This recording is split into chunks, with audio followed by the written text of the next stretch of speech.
As you start to progress more and more, you will find out that levels, tonal balance, and loudness are just a part of the story of mixing. A huge portion of quality mixes and masters is mid-side processing. When used correctly, it has the power to make your track sound wider, deeper, and way more focused. However, it can be a difficult concept to understand, but not after watching this video from start to finish. So you may have heard about mid-side processing a lot, but what it really means. Instead of mono and stereo processing, which affects the entire signal, mid-side lets you control stereo and center channels independently. To make it easy for you to understand, mid-side processing converts one signal into two different ones. Mid-signal contains the information that shows up in both speakers, while the side signal contains the information that is unique to left and right channels. But what it really means for your mix? What's the benefit and why should you really care? Mid-side plugins utilize any type of signal processing. Compression, which lets you control dynamics for the center and sides of a mix separately with their own ratio, attack and release settings. Saturation, which enhances your side signal to make it more crispy, or mid-signal to give it more punch and body.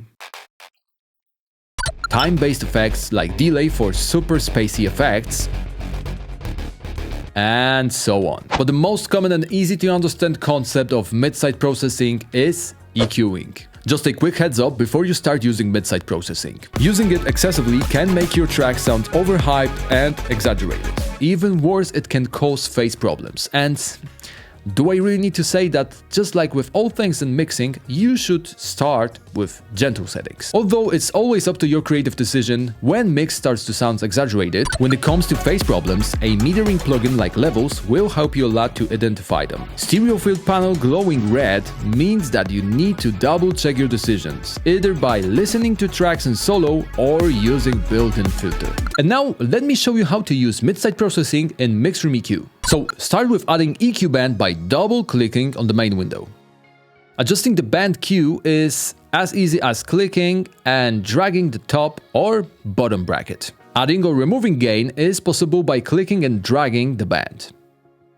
To adjust the gain of particular frequency in specific stereo position, hover over a control panel to reveal the stereo icon. Click M to isolate the midband and S to isolate the sides. You can also click and drag stereo icon in the center, to the left or to the right to adjust the amount of mid-side signals in the mix. Using mid-side band like this is very similar to wet and dry control. If you're not quite sure where to start, try one of the genre or instrument-specific presets, or create a target curve by using some of your favorite reference mixes. Next, click Add Smart Bands button to load EQ bands that match the target EQ curve. Working that way will give you an idea which band represents which frequency, and by listening to it in solo, you can decide to push it to mid, side, or just leave a boost or cut in stereo. Now, let me show you some of the most common mid-side EQ adjustments to apply to your mix, or just to have a great starting point for your own further adjustments. To give your track a solid foundation, it is good to control the power of low mids, since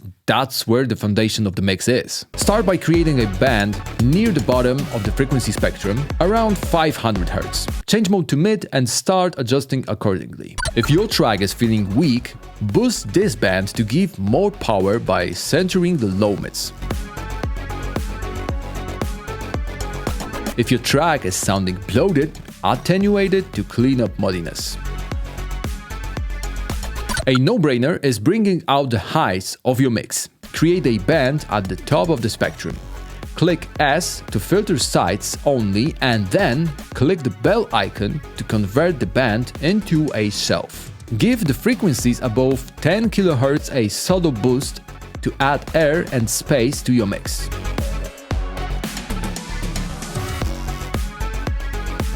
You can also use mid-side processing in Mixroom to process individual instruments. The best and my favorite example is to use it while layering synths. So it's different from sound to sound, but if you like the sound of high frequencies in one layer, boost sides and then attenuate the second layer. That should make whole bus way more cohesive. Just like I've mentioned earlier, mid-side processing is way more than EQing. Animate, which is basically a all-in-one tool, also has an option to process mids and sides to really take control over your mix.